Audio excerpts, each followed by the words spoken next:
All right, Cardi B, welcome back to VladTV. Oh, hello there. It's been a very long time. Well, yo, congrats on all your success. I think you proved all the haters wrong.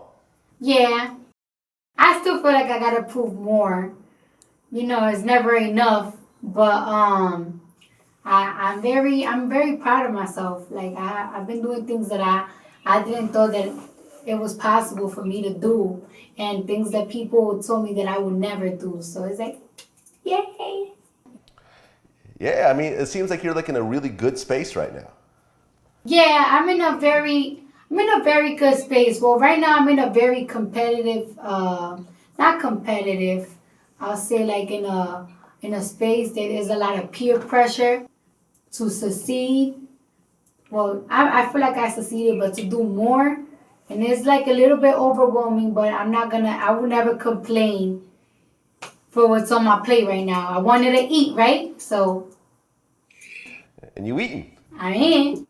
That's what's up. So let's start in the beginning. You grew up in the Bronx. That's So what was the Bronx like back then? Because I know you kind of had issues with your mom. You and your mom would fight a lot and so forth.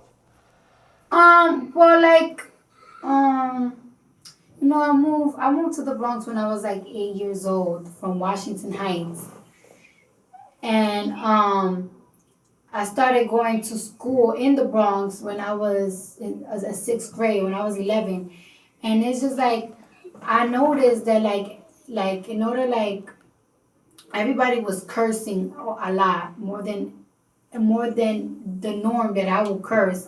And it's just like everybody really like when I was in sixth grade, a lot of girls they wanted to fight me, and I felt like I kept fighting every single day. And it got to the point that when I was like in middle school already, it was normal to me. Like it's like I gotta do this. Like this is what I gotta do. I remember when I was like around 12, 13, on my block, I was in a van, my dad minivan, and he was driving, and then he stopped real hard, and some guy dropped in front of us, and I'm like, oh my God, Dad, you just hit this guy with a car. Everybody's gonna jump us. All these niggas is gonna jump us. And he's like, I didn't hit him. He just fell. And then when we got out of the car, me and my little sister and my dad, somebody shot him in the head. He dropped because somebody shot him in the head.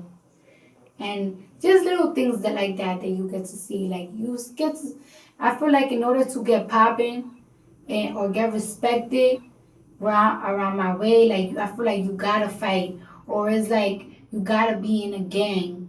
I'm not saying that you have to, but like a person like me that like always want to fit in, like people want to fit in, people want to be the cool kid. You see TV, like you see on TV, and you see these the popular girls are so prissy and like they hang out with their little clique. Well, in the Bronx, the popular kids are in gang, are smoking. So I mean, when you talk about getting into fights, how many actual fist fights have you gotten in your entire life, if you were to actually count it out? 13, 12, 13. Fair amount. Did you get better after a while? Did you learn how to maneuver? I won some and I lost some. I won some, I lost some, and I got jumped a couple of times. So, but either way, even though like the street was a big influence to me, I was always more scared of my mom. Like, all right, the street is a big influence to me. I was still more scared of my mother, and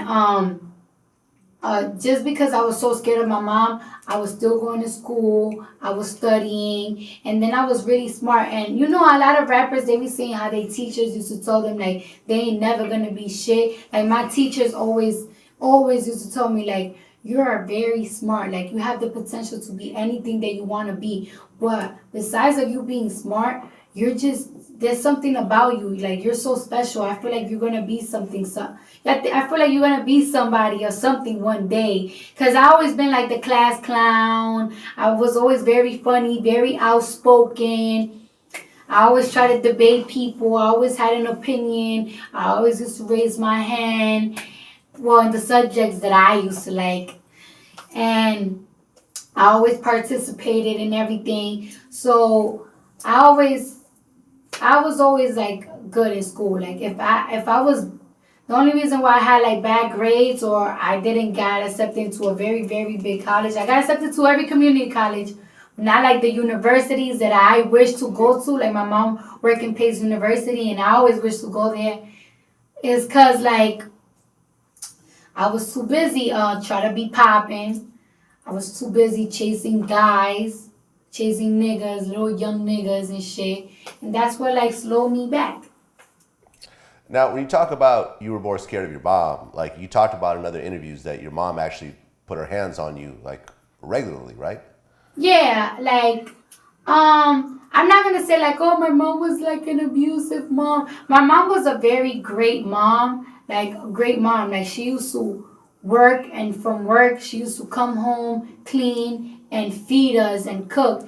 And I feel like that's just tough love. Like, and you know what? Like when I was younger, I used to be like, I hate her. Why would she hit me? But now I'm so grateful because you know what? On my mom's birthday, on her last birthday, I was giving her gifts, right? And then like, she was like, "I'm sorry, guys," and I'm like, me and my sister was like, sorry for what? She was like, "I used to be so hard on you guys," and I was like, "No, thank you, because if you wasn't, we would be like most of our friends. Like most of our friends, they locked up, and they have mad kids."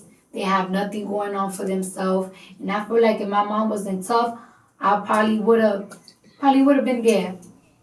Well, you know, I understand being in that situation, and you look back at it now and said, okay, my mom did the best she could, and a lot of my friends messed up. But do you feel now as an adult, and when you see children around and so forth, I know you don't have kids yourself, but do you really think that there's an alternative to actually putting your hands on somebody? You see what I'm saying? I feel like there's not. I feel like there's not.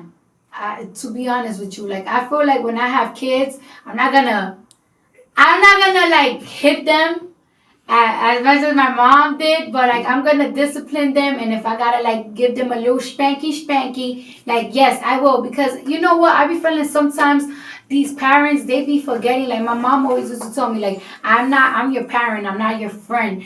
And a lot of these parents, they want to be talking to their kids about sex. I don't have to talk to my kid about sex, and I felt like my mom was the same way. I don't gotta talk to you about sex. Like if you're not supposed to be having sex, because there is consequences to it. Well, you talk about when you have kids, you might spank them a little bit, but you had mentioned that when you told your mom that you were stripping, she actually kicked you down the stairs. We was already, when there's the thing. I've been wanting to tell my mom that I was a dancer. Like I think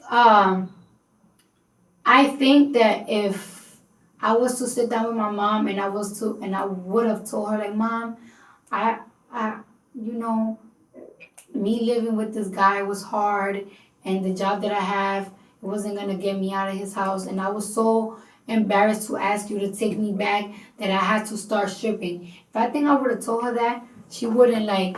I don't think she would have flipped out. I think she would have been very disappointed, but I don't think she would have flipped out.